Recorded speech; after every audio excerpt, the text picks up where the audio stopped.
Hello and welcome back to our channel. This is Anne from LangFort International Academy, and today I'm in the session on grammar. So let's get started without any delay.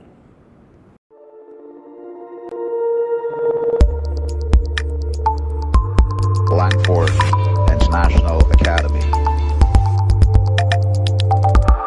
Your passport to the world of opportunities. So in this session, we are going to talk about the verb have. As you are aware, have is one of the helping verbs, or you can also say the basic verbs in English. And like all the other verbs, it has four forms. So it is has, had, and having. Has and have in the present form, had in the past, and the participle form is also had. And in the continuous or progressive form, you would use it as having. Now, to get a better idea of the verb have, you need to know its uses. So the verb have has a lot of uses.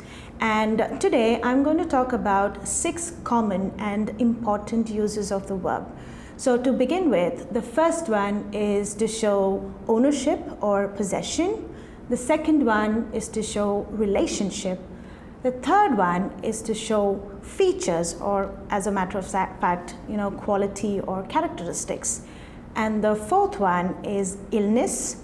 The fifth one is to denote experience. And the sixth one is to show you're eating something or drinking something. So it's more of consumption.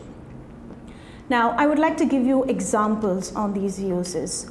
So the first one, ownership or possession. I would like to put the sentence like this. I have a car, or he has a big house.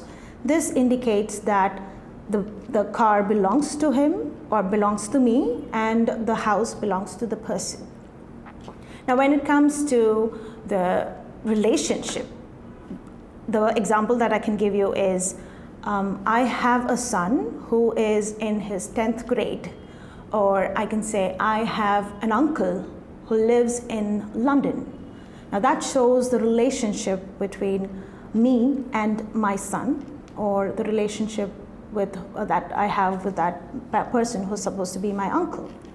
Now when it comes to features, as I already told you, it's something related to quality of a person, or probably the characteristics. So the example that I can give you is, actress Shobana has beautiful eyes, or K.S. Chitra has a wonderful voice. Now, moving on to the next use, which is illness. So if somebody has an illness or is sick, you can use the verb have. So I would say, I have a headache, or Mr. Peterson has diabetes. Now, when it comes to experience, you can use the sentence or the example as, I had fun last time when I was in a party, or I have fun taking videos. And when it comes to the last use, which is eating, or you can say consumption, I could say, we had Arabian food for lunch, or I have coffee in the evenings. Now, let's get back to the question, when do I use the continuous form, that is having? For this, you have to remember one thing, that is, whether the verb is to be used as a state verb, or are you going to use it as an action verb? Now, what do you mean by state verbs? They actually show state, or otherwise in simple words, you can say it shows general situation. All right. On the other hand, action verbs, you see some action there. So have can be used as a stative verb and as well as action verb. Now in the uses, the first 4 uses are the state verbs, or you would use the verb in the state form, because they are all talking about general situation, right? So in this case, you would never use have in the progressive form. So you would never say, I'm having a car, or he's having a big house. You would never say, I'm having a son, or I'm having a headache. I hope you're able to understand and the difference, what I'm trying to bring here.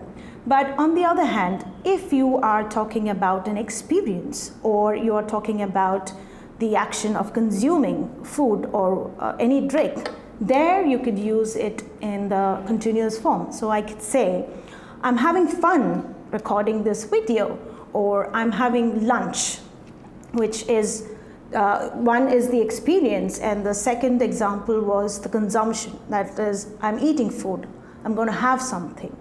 So based on this, you would decide whether you have to use has or have or having.